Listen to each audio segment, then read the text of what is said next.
Nang makarating sa Siasi Port ang grupo,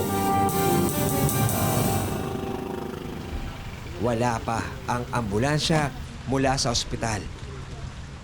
Papunta na ambulance dito. Sige po, nandito na po kami. Sige po, pala po. Thank you po, Dog. Habang hinihintay ang ambulansya, lalong lumakas ang ulan.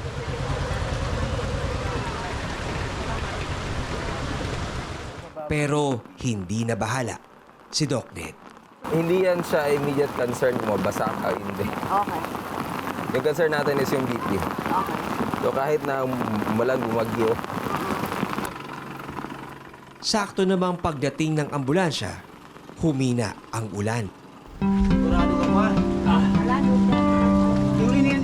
Tila pinapakisamahan ng panahon ang grupo ni Doc Ned.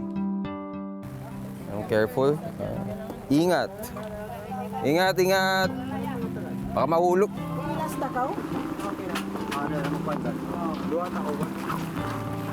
Ito tayong naiwan.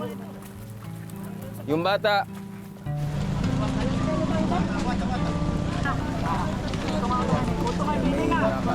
Dito nga siguro ako. Oo. Tapos, para sa inyo, mag-ganyan na tayo. Maganyan.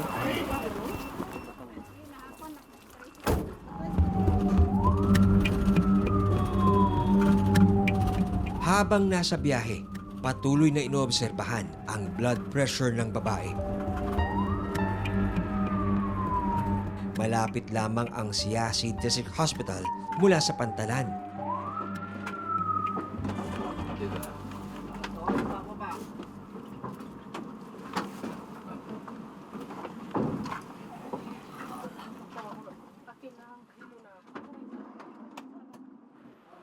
Pagdating sa emergency room, kaagad na itinurn over ni Doc Ned sa attending physician ang mag-ina. Hindi namin ito sana maabutan ng mga Agad na sinaksakan ng suwero ang pasyente.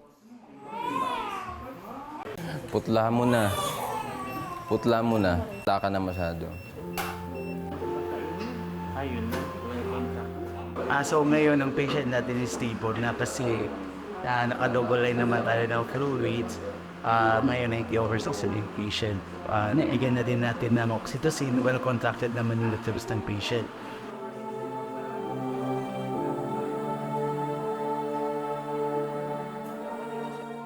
Malaking hamon para sa medical community ang ibalanse ang nakagisnang tradisyon ng mga taga-tribo at tiwala sa modernong medisina. Ayaw mo daw magpadala sa ospital. Yung una, pero yung hindi niya nakaya, umayag na siya. So sa ganito, gusto niyo talaga sa bahay mga anak. Kasi kaya mo. Ano kasi, yung mindset nila, parang hassle na sa kanila pumunta pa ng ospital. Parang kaya naman na sa bahay, ganun. Mahirap yun siya i-change na behavior, na health-seeking behavior.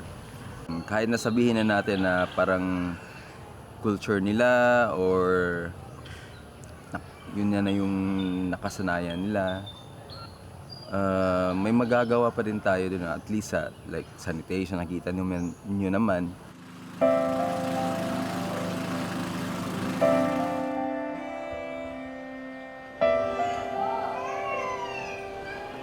Kinabukasan, bago pumunta ng pandami, binisita ni Doc ang mag-ina sa hospital ward.